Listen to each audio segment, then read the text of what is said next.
extremism on the rise in the United States and around the world, many of us are tempted to simply write off extremists as beyond help. But according to licensed clinical psychologist and extremism expert, Dr. Emily Bashah, the lack of understanding around what causes extremism is simply adding fuel to the fire. She's our guest for the second time on the Lean to the Left and Justice Counts podcast with my co-host, thriller author Mark and Bello. So stay with us. Welcome to Lean to the Left, home of no-holds-barred commentary, plus interviews with fascinating people. Some of them top experts, others simply with interesting stories to tell. You'll never know who'll show up at Lean to the Left. Now here's your host, Bob Gaddy. Now, Dr. Bashah was awarded the Society for the Psychological Study of Social Issues Policy Fellowship and served within the American Psychological Association's Public Interest Government Relations Office in Washington, D.C. She's co-author of the highly praised book, Addictive Ideologies, which we discussed in some detail in our initial episodes, which are still available on both the Lean to the Left and Justice Counts podcasts. She frequently serves as an expert witness in civil and criminal courts and has worked on high-profile cases covering issues of domestic terrorism and capital offenses. Thanks, Emily, for joining us for our podcast. Thank you so much, Bob and Mark, for having me. I really appreciate it.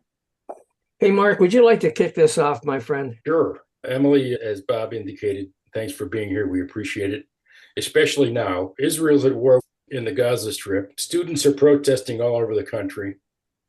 There's a rise in anti-Semitism and Islamophobia in America.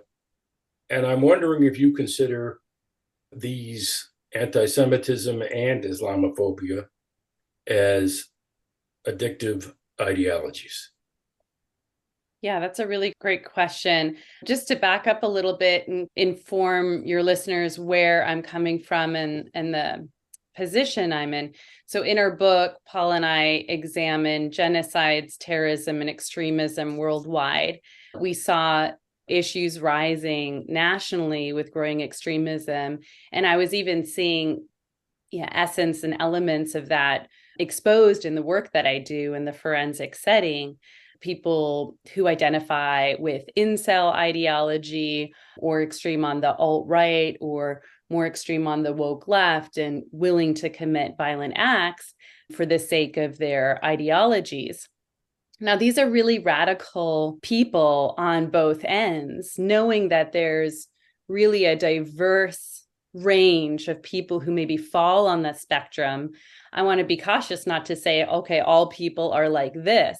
In fact, when Paul and I looked at what are the primary linking factors of all these genocides, extremism, and terrorism across the world, we found that they were linked to an ideology. And this radical form of ideology really places people into an in-group and an out-group.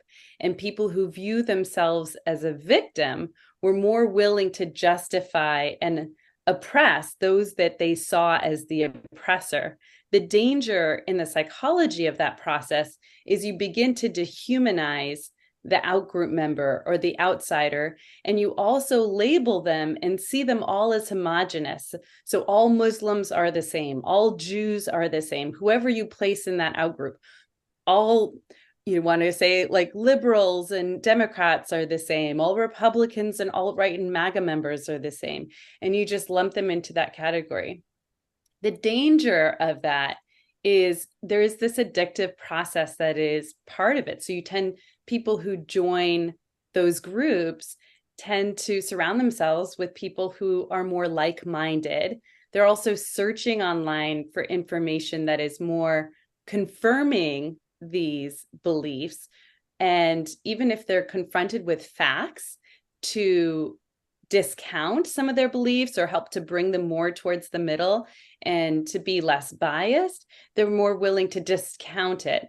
And that further trends them in that direction where it's really solidifying those belief system, making them more immune to engaging in conversations with people they disagree with or who think differently than them, and it's polarizing them more to the end.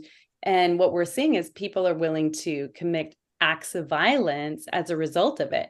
So going back to your question with, well, who are the people that are more willing to engage in acts of some anti-Semitism? Because there's a difference between having the belief versus actually acting on it. And same with Islamophobia. The question is, how does one get to the point of condoning violence towards outgroup members? And where are they willing to stop? The danger with tribalism, I'm not saying that tribalism is inherently bad in itself, but when it pushes one towards those extremism where they're allowing themselves to be more radicalized, that's when it becomes really dangerous, because they're less likely to see the wrongdoing of their group and just blame the other side, because that's part of our psychology. It's part of being human. We want to find a quick cure or a quick resolution. What do I do with this?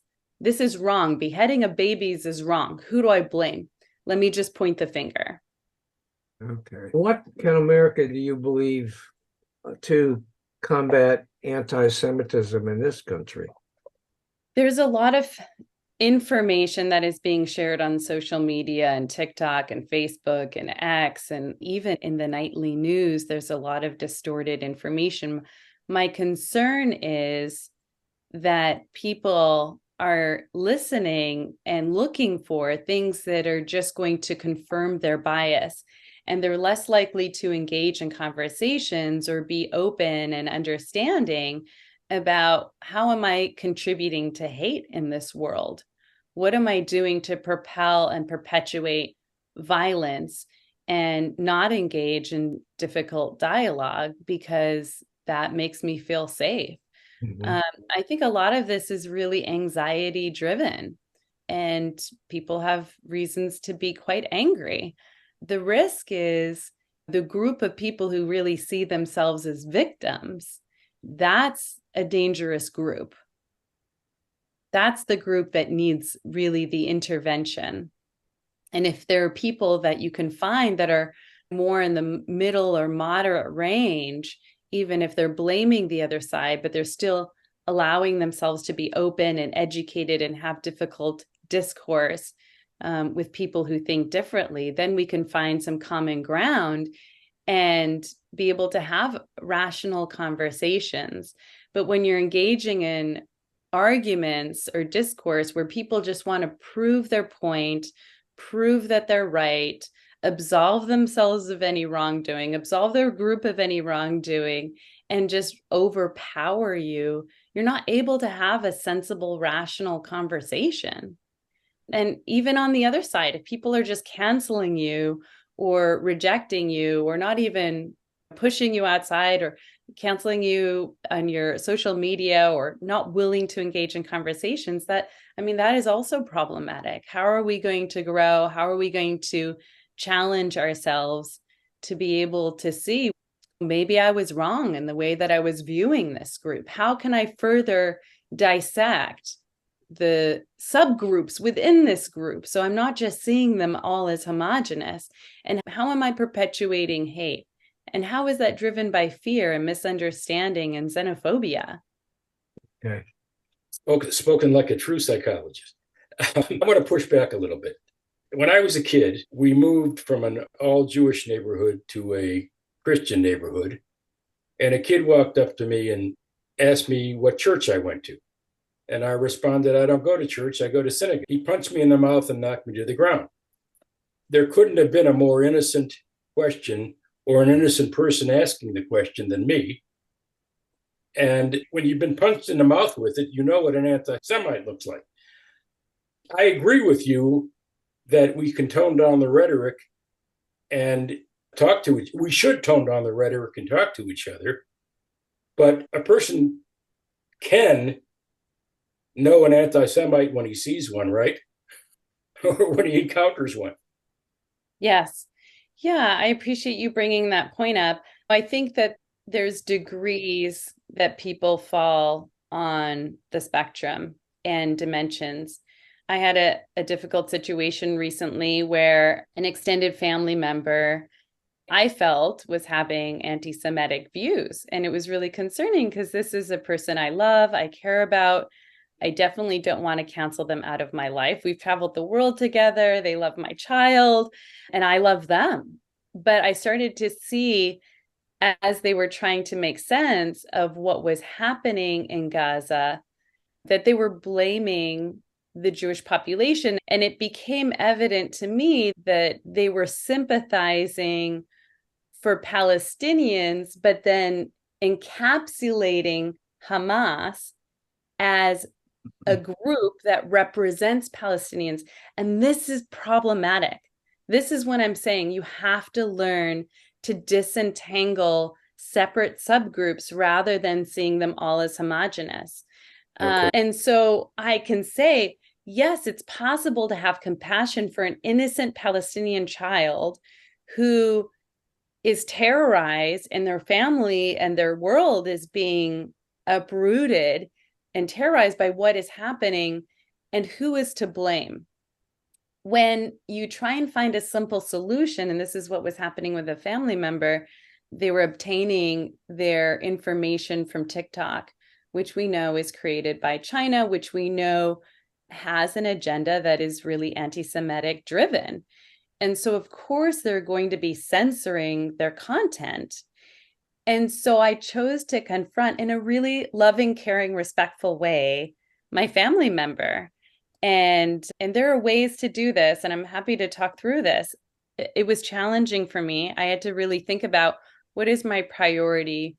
What is most important for me? How would this be a success if I walked away from this conversation with this family member that supported me to think that, okay, we had a successful, meaningful conversation?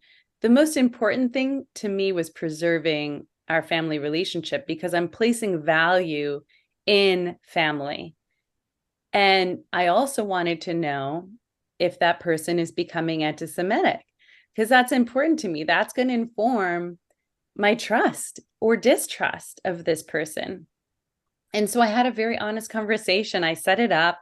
It took me maybe 2 weeks to grapple what was going on, get some more information, get a sense of what are the facts that I'm bringing in, not relying on hearsay, only relying on my own personal experience with this family member. And I asked them, I said, can we meet just one-on-one? There's some things I really would love to discuss with you. And we met, and I think it was a really fruitful conversation. I was very direct. I said, when I was over here the other day, these were things that you said. This was what I observed. This is what I know to be true about you.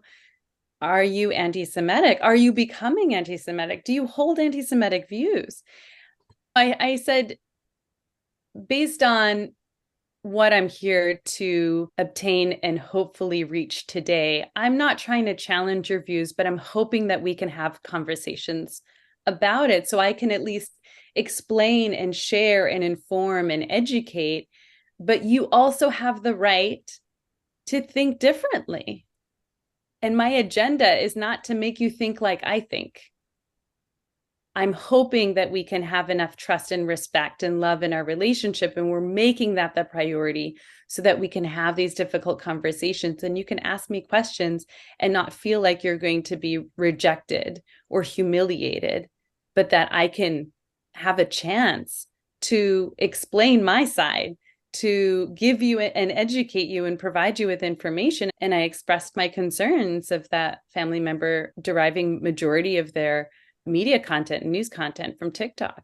But how do you apply that more broadly in a college campus situation where you have multiple protesters on two sides of an issue going at each other, and someone holds up a sign with a Star of David and a trash can? That sign has nothing to do with the Palestinian-Israeli conflict. That's anti-Semitism. How do you separate the wheat from the chaff? I think in general, people project what is happening internally and intrapsychically onto these politicized issues. I think that absolutely there needs to be justice. I think that there needs to be good leadership.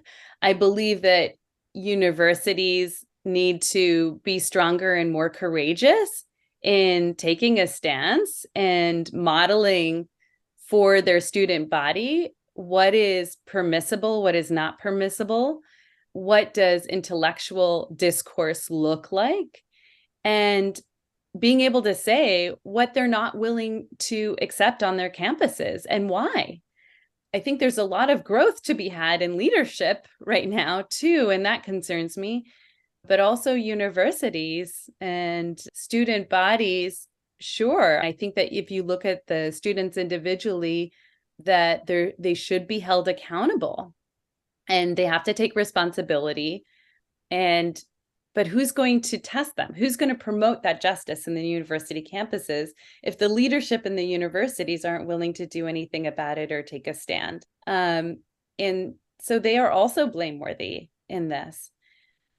I think being able to see it, because I work so much with individuals in forensic settings, and you can see how people might have started here and then they gravitate slowly more and more to those extreme polarized ends. I think the danger, especially what I'm seeing on this issue, is that you have people who are pro-Palestinian who see an oppressed group, then they start projecting their own perceptions of victimization, and they're angry about it, and they want to point the finger and blame someone. And it becomes a convenient excuse and a model to be able to say it must be Israel's fault because they're the colonizer, they're the oppressor. And that's the argument on the left side. On the right side, you have the arguments of white privilege, and then the extreme left. But go ahead. You've got extreme left and extreme right, anti-Semitic views on both sides, True. whether you see them as participating in white genocide because we're immigrants and not entirely like pure white. At the other side, on the extreme left, that the Jews are part of Israel and you're seeing Israel as part of the oppressors and the colonizers. Either side, we're getting anti-Semitism. I think the danger is if you have a person or a student in the university campuses who wants to defend human rights, but they're not entirely appreciating or understanding this conflict to the depth, and they're not willing to do the critical analysis and that deeper work of questioning, and they're just joining a group because they want something to fight for, they want something to defend, and they want someone to blame. And they're not going to stop at any end or means in order to do that. And so that's the concern I have with what's happening. And again, you're starting to see, I'm pro-Palestinian, Hamas represents Palestine, therefore I must be pro-Hamas, therefore I must be anti-Israel. And that is their logic. And they're not disentangling these relationships.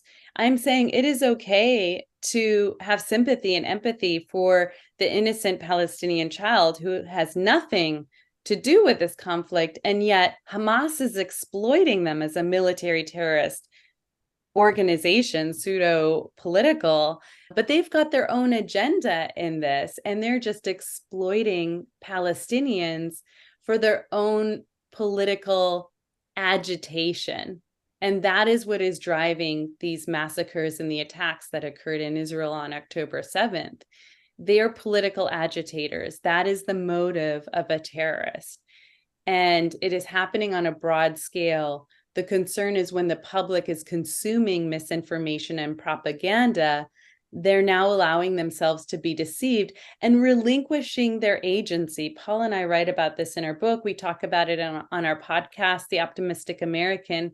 How do you maintain your agency when you're being pulled in all of these different directions? And a lot of this is thinking rationally, not allowing yourself to be controlled by the amygdala hijack. Because once we have a lot of information and there's a lot of visual content that is being thrown at us, again, like unsure with information coming out of Palestine, we really can't trust the Palestinian government because they are Hamas. The information that they're giving us is not trustworthy. And it's hard to really get accurate data out of Palestine right now. I'm not saying that horrific things aren't occurring there, but we just don't know. That Palestinian government is not a reliable, trustworthy source of authority. Hamas is in control of Palestine right now. So we really have to be able to exercise our judgment. What are your thoughts about Israel being portrayed as the aggressor rather than the defender in this case? I think historically, people have been asking me this: why is there always been so much anti-Semitism historically? What is it about the Jews that they become the scapegoat in so many historical contexts? And it's inevitable. If you look even at my family story, so I am an Arab Jew. My parents escaped from persecution out of Baghdad during the time of the Ba'ath Party when Saddam Hussein was rising to power. In 1941, we suffered the Farhud, which was the violent dispossession. It's a pogrom. And we saw these horrific type of atrocities, the same kind of sadistic massacres that we saw on October 7th, where women who were pregnant, their bellies were cut open, fetuses were pulled out, and Jewish people were mutilated and dismembered. Same thing that we saw on October 7th. I don't know if your audience has heard. Babies were beheaded. Even Hamas was putting babies in ovens and killing them, burning them alive. There are horrific stories that I'm hearing on a day-to-day basis from family members directly who are talking about what has happened to their family in Israel. And it's horrific. There is absolutely no excuse for this kind of injustice that has been committed. And I think it's important to see Hamas is showing you what it's capable of doing on a larger scale if it's given the opportunity to rule. And that's what it wants. All of this political tension and aggravation and forcing people to take sides. That is something so shocking to me right now. Like talking to people who are really not informed, they're not invested in becoming informed. They really want to get on with living their lives. They know this is a conflict that's happening in the Middle East, but yet they're taking a position. They're allowing themselves to take a position while being misinformed and uninformed. And so this is shocking to me to see, because automatically people are going, are you pro-Israel? Are you pro-Palestine? If you're pro-Palestine, you must be pro-Hamas. So which are you? Pick a side. And I think, honestly, this is a time people want to know who's going to defend them, who's going to die for them, who is willing to die for them. And this is a time to really express that to people that you love and care about.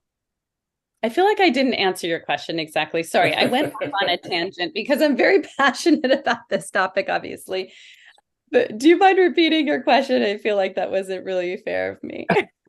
I just asked you how you felt about Israel being portrayed as the aggressor rather than the defender in all of this. Yeah, I think that is a great question. I think so. Where I was going with this is Jews have never had a homeland up until the development in state of Israel. We never had something to defend aside from our own ethnic, religious, spiritual, racial identity. Mm-hmm.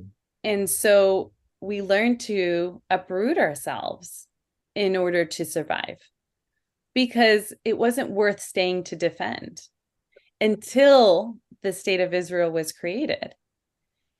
And Israel will stop at nothing. Israelis will not give up Israel. It's just full stop. No, that's not going to happen. No, and I think we've never historically been seen as warriors. We've been seen as intellectual. We strive for high education. We take our knowledge with us wherever we go. And whatever we do, wherever we are, it must be a transferable skill set, whether you're a doctor or a lawyer or whatever. I know there's a lot of stigmas and stereotypes surrounding Jews, but the important thing is we must survive. We are a race that must survive. And after the Holocaust, after what my parents had been through, this is ingrained in our social identity. Survival till the end. And it definitely develops the strength and resilience. But since the development of the state of Israel, I think that now Israel in general is seen as the aggressor. There's no excuse for what Hamas did. There's the what about isms. Hamas did this, but what about what Israel did? What about when Israel did this in this time? What Hamas committed at the massacre on October 7th so far supersedes any kind of political conversation or military response. Yes, I think it was just so far surpassed. There is no excuse for it. And I think it's inevitable. Of course, Israel is going to respond. Israel has a right to respond. Israel has a need to respond. And I hope and I believe, Israel will be unified and strengthened as a result of this. From a psychological point of view, as a pro, what do you think was on Hamas's mind? They had to know that Israel was going to react the way they did. What do you think the end game is for Hamas? I think going inside of the psyche of a terrorist, there is a motive. And I think being able to see what has happened and building up and leading up to this, it was politically primed. Saudi Arabia was making a deal with Israel with the assistance of the United States. It also fell on the 50th anniversary of the Yom Kippur War, a multi-front war in Israel. And it was timely. It was opportunistic for Hamas. And Hamas, in my mind, and I encourage people to also extract this, they do not represent the Palestinian people. And I think that's important because they're using Palestinians as their human shield. They're putting their weapons underneath hospitals. They use children as their human shields. They're shooting from children's schools. They're shooting from mosques. This is a tactic that has always been common to Hamas. And yet Israel has to be the one who's held accountable, but yet Hamas is not held accountable to the same degree by the international community.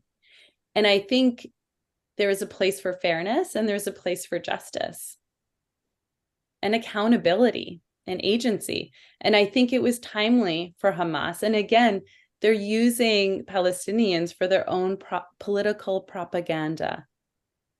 And unfortunately, in some ways, they have achieved this. They've fully polarized the world in saying, are you with the Arab nation or against it? Whereas we shouldn't even be asking this question. Do you think Hamas underestimated Israel's response? No, I don't think so. I think Hamas is fully capable of appreciating and knowing the response, but they're really leaning on the support from Iran and Hezbollah and hoping that other Arab countries and nations will come and support, and making the call on the Shabbat following, on the Friday following, a call to the world saying that you have to kill any Jews that you can, and calling upon people to support them. All of that is part of this political propaganda as a political agitator. You say that more and more seemingly reasonable individuals are falling into the trap of violent extremism and are lured in by compelling conspiracy theories and a feeling of control that they have when they engage with extremist ideologies. Can you elaborate on that? How does that relate to what we're talking about? So the process of radicalization doesn't just happen overnight. There really needs to be this emotional and psychological investment into such an ideology. And if you're a person that believes that there's something that you've lost and there's something that you're angry about, especially resentment, we see psychological resentment as such a combining localizer and factor across this, and that victimized perception, you're going to be more lured in to propaganda on social media, misinformation. In fact, you might even be looking for it because it just helps to be affirming and validating for what you already feel is true. And this is what we call it's emotional reasoning. It's distortion. And so it's really hard to see and extract some of the facts when you're pulled into that. Again, one of the main factors is viewing oneself as a victim that belongs to this oppressed group and seeing the out group as the perpetrator and the oppressor. So that dehumanization and vilification of the out group is the next step, which also supports these violent ends and extremist acts. It's not dissimilar to what happened and could further perpetuate what's happening here in the US with the fuller polarizations between the extreme radical right and extreme radical left. I think there's this social divide that is totally fractured, even to our social communal level. It's even fracturing families and relationships, campuses, university. It's impacting our education in the university campuses. So we have to really be aware that tribalism in itself isn't inherently bad, but it becomes extremist based on this theory of cognitive dissonance. That's when you seek to reduce tension created by a conflict that exists between behaviors and values. If your, I don't know, most important view is opposite a group of extremists, would you say that not trying to understand those extremists might actually encourage their extremism? I'm not entirely sure. Do you mind giving me an example?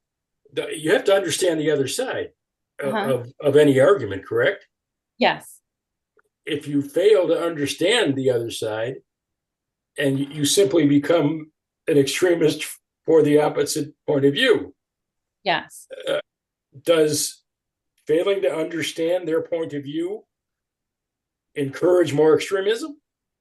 I think by understanding another person's point of view is not the same as saying I agree with that person's point of view. Those are two very different things. You can still disagree with the ideology and still be willing to understand how that person got there. So just as an example, I'm a Jewish Arab. I have a lot of compassion for innocent Palestinians and Jews who were terrorized during the massacre, condoned by Hamas and by the world in some respect. And that is heartbreaking. Does it mean that I become an Arab hater? Wouldn't I just be another example of that very thing that I am in opposition of and against? And how do I protect myself from becoming resentful and hating when everything is there laid out in front of me and every rationale and reason for me to become rageful and violent and angry and resentful is there? It's tied to me. I have family in Israel. I have family members who are serving in the military. They're members of my community. I'm one person removed from somebody who was at the concert, which is about peace and love, who were massacred and just slaughtered like sheep and in no way able to defend themselves, laying there helplessly, hoping that they won't be killed, and they were killed. Knowing that there are children who are held hostage right now in Gaza, I have every reason to hate Hamas. And yet, do I want to hate the Arab nation? Do I want to hate my Muslim friends? Do I want to hate and blame the Muslims in my community? I think that would be an injustice, because I'm not saying that they represent Hamas. I've done that internal work to separate them, and I'm encouraging people to do the same. What a unique perspective you have. Arab Jew sounds like an oxymoron. Yeah, it sure does. I have both the victim and the oppressor within. What are some common misconceptions, Emily, about violent extremists? Yeah, that's a really good question. I think again, the risk is my mind goes to the kind of ultra woke left and cancel culture, Mhm. and saying, I see myself as a victim of white privilege, and I'm a marginalized ethnic minority, and I want a chance to be able to see my narrative and my voice be exercised. And in order to empower my people, I have to drown out the white majority dominant voice. And the only means I know to do that is to attack their credibility, cancel them out, change the way that history was written, change the way that we're honoring history and teaching history, and not even from challenging the facts, but to really place myself as the minority in there, in that story. The challenge is that they're just using this same mechanism that they're arguing against. Okay. And here they are as a minority, and they just want to oppress the majority. And I'm thinking, isn't that exactly what you are arguing against? And you're utilizing the same mechanism. That is not going to be lasting change towards, that's a pro-social change that is going to be helping in any way. In fact, it's going to be more harmful and damaging. And of course, the history is imperfect. Point out those imperfections. There were heroes in our history who owned slaves. They weren't perfect. They committed adultery. They weren't perfect. And yet they moved the social justice to continue to move it towards the side of promoting equality and human rights and equal rights. Are we willing to just throw all of that away in order to condemn those forefathers and our leaders and our historical figures? I think we can hold them accountable, but it's important not to be totally dismissive. One thing Paul and I write about in our book is the good and evil exists in all of us. The good and evil exists because we are human and we have the ability to exercise free will and agency. When I go and do these evaluations in prison and jails, I see people who have committed horrific crimes against innocent women and children and people. And unless they're allowing themselves to really be confronted with the crimes that they committed and where they were wrong, and accept responsibility and accountability for the crimes that they have committed, they are going to stay stagnant. They are not going to transform and grow. And yet I've also seen people who are not going anywhere and they're spending their life in prison, and they've done tremendous growth. And they have extreme remorse and regret for the crimes that they have committed. And they've allowed themselves to be confronted with that ugliness within them that still resides within them. And yet they've taken steps to transform themselves, knowing that it's not going to change their conviction and their sentencing. And yet they are role models for other prison inmates. It is amazing to witness. And that is the ability of exercising free will and agency that we have today. That's really remarkable. Do you have any idea of why it is that these people are willing to do that, given the fact that they have no hope of ever seeing the light of day outside the prison walls? I think it's meaning. I think it's all based on constructing individual meaning, and that they're not resentful. They've found an opportunity to forgive, not necessarily say that they condone the criminal acts of violence that they've committed. Had they had the opportunity, they wouldn't do it again. But they're seeing that there's a larger purpose and meaning in their life. And they want to commit to being that person and growing and transforming. The last few questions and answers beautifully lead me to my next question. You're a young mother and father. You're raising children in today's troubled world. How do we educate our children to prevent them from becoming tomorrow's terrorists? Yeah, I think Tomorrow's Islamophobia or anti-Semites. How do we prevent the kids, educate the kids to be better than we are? oh, there's so much I want to say on this. There is, okay, let me pick the top two.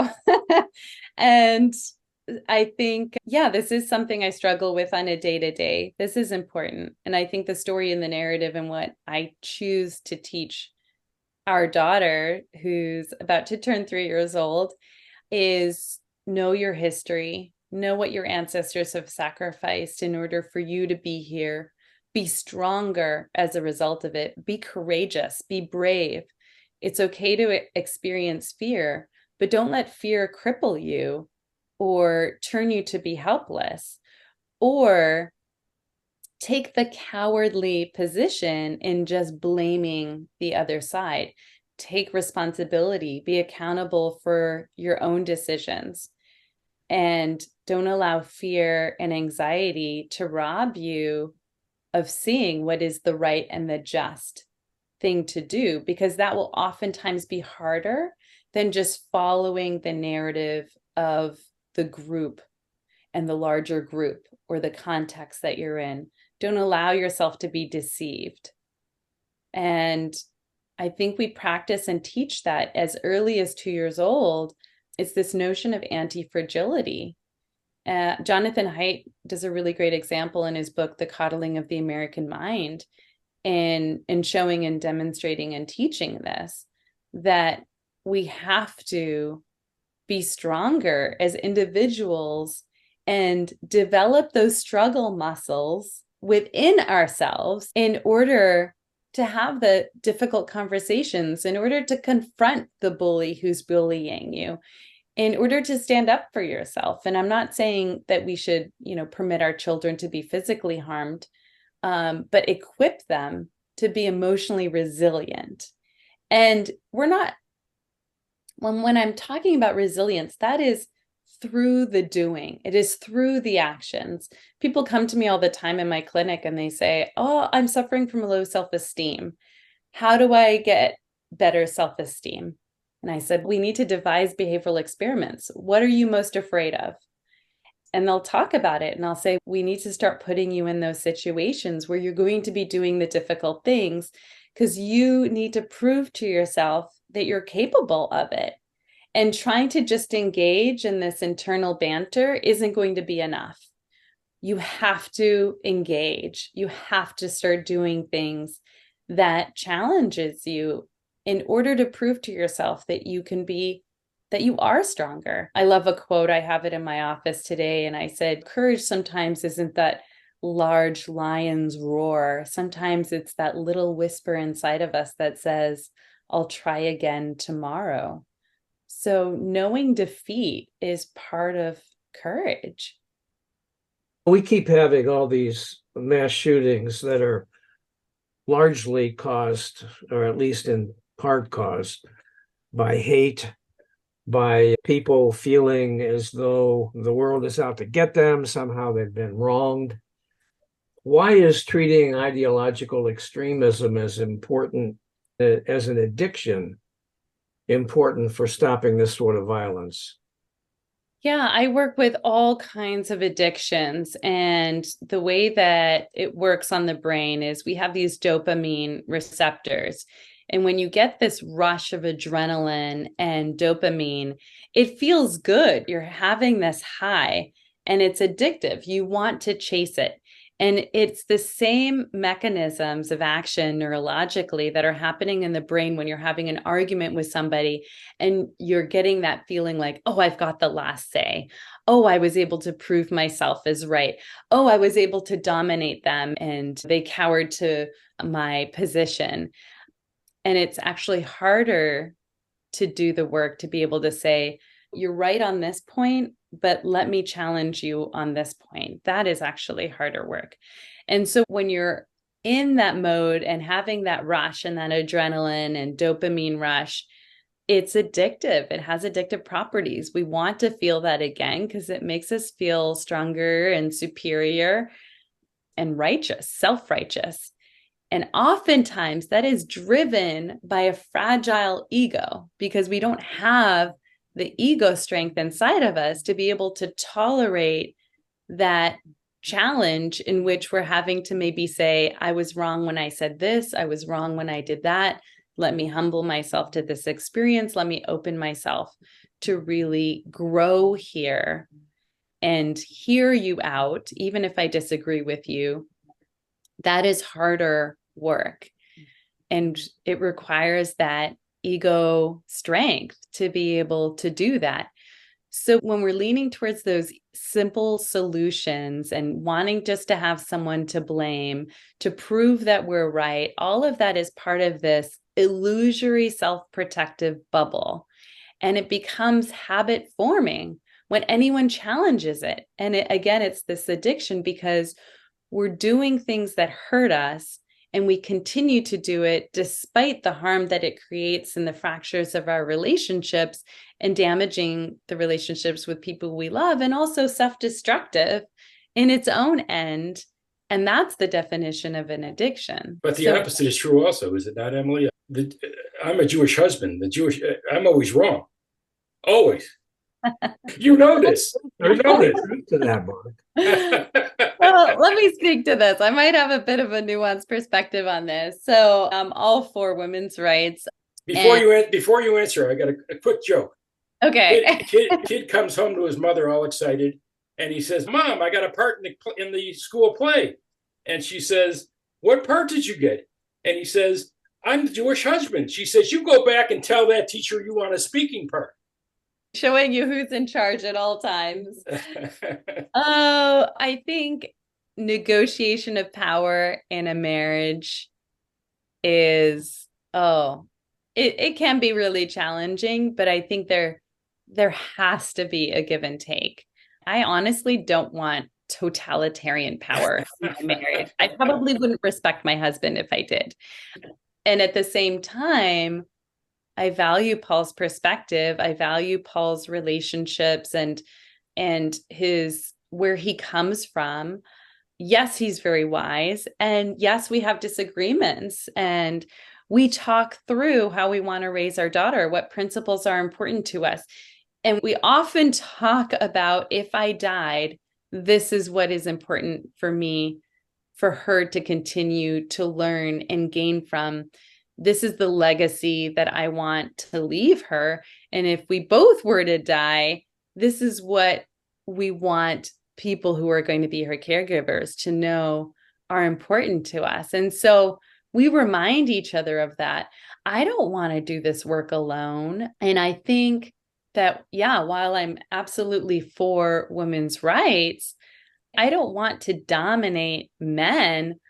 I see them as an equal ally. And I see Paul in our marriage and relationship bringing something so valuable for our daughter that I can't entirely bring. It is a powerful complement. I cannot be him and me. It is not possible for her to gain that world of experience. And while single moms do it all the time, they will find other people in their lives to be role models for them, whether it's an uncle or a grandfather or someone else, to bring in that male perspective. So I don't want to make men obsolete. I don't want to treat them as inferior. In fact, I think there's a beautiful harmony that occurs. And I don't see women as being superior, nor do I want to support that belief. Because that goes against everything that I've just been saying. Okay. All right. Can you remind our audience about your book, Addictive Ideologies? Give us the Cliff Notes version of the highlights, and tell us where people can find it. I think she just did, but by all means, tell us. Yeah, maybe I'll add some new things. So Paul and I wrote this book. Some things that people wouldn't necessarily know if they were reading the book is that mark the 50th anniversary. It was the memorial of my grandfather's disappearance during the time of the Ba'ath Party in Iraq. And he was influential. He was well respected in his community. And one day he was just being pushed into a government unmarked vehicle and was taken to an underground jail cell that they called the Palace of No Return, where he was most likely tortured and killed. All of his wealth was seized, his assets were seized by his captors. And even today, we have no knowledge or confirmation of his death or what had happened. So my family had to escape, not knowing whether he remained alive or dead. And so this was important because Paul and I chose to really illustrate our theory with a case illustration of my family experience of being an ethnic minority, a religious minority in Iraq. And we also study genocides and extremism worldwide. We talk about what is also happening nationally with the polarization, and that it's all linked to ideology. And we are all at risk of being pulled in and seduced by rhetoric, either by leaders or media, what we're allowing ourselves to believe, or what we're projecting our own fears or histories of victimization that make us quite vulnerable. And in the second part of our book, we talk about this hierarchy of agency and 7 ideals for really how to protect and preserve yourself. And it's these notions of we, not me, not necessarily being self-serving in everything that you do, but looking at how can you contribute? What are your unique talents and skills that you can contribute towards these pro-social advances in community, society, nationally, and even internationally. And it's about this notion of strength over safety, what I was talking about before with anti-fragility and building resilience, recognizing that you have your own power and agency to exercise, and that comes with accountability and responsibility, that you're also driven by meaning and purpose, not necessarily happiness. One thing that I have to say that I'm observing in people that I'm coming into contact with clinically is that they're just pulling back. They're fatigued, they're tired, hearing about wars in Ukraine and the coming up elections in the US and all the things about Trump and MAGA members or woke culture. And they're just fatigued. And really, they're just trying to limit their world to be something so narrow and possible that they could, like, what is it that I have to be worried about today? Or what do I have to focus on today, rather than seeing these larger systemic issues, because it's too much. And I think people are just oversaturated too with how much is going on. So they're starting to close themselves off. And sometimes it's dangerous because you can start self-medicating or using substances like alcohol and drugs and other things to help numb yourself, just to not feel that anxiety and sense of powerlessness or loss of control, unpredictability of the future, paranoia. All those things are so palpable and so real. So I'm seeing people just limiting their existence to something so superficial. And I worry about that because there's such a deeper context and phenomenon that is happening in our day-to-day lives that I think we all have this opportunity to really enrich ourselves and grow from it and become stronger as a result of it.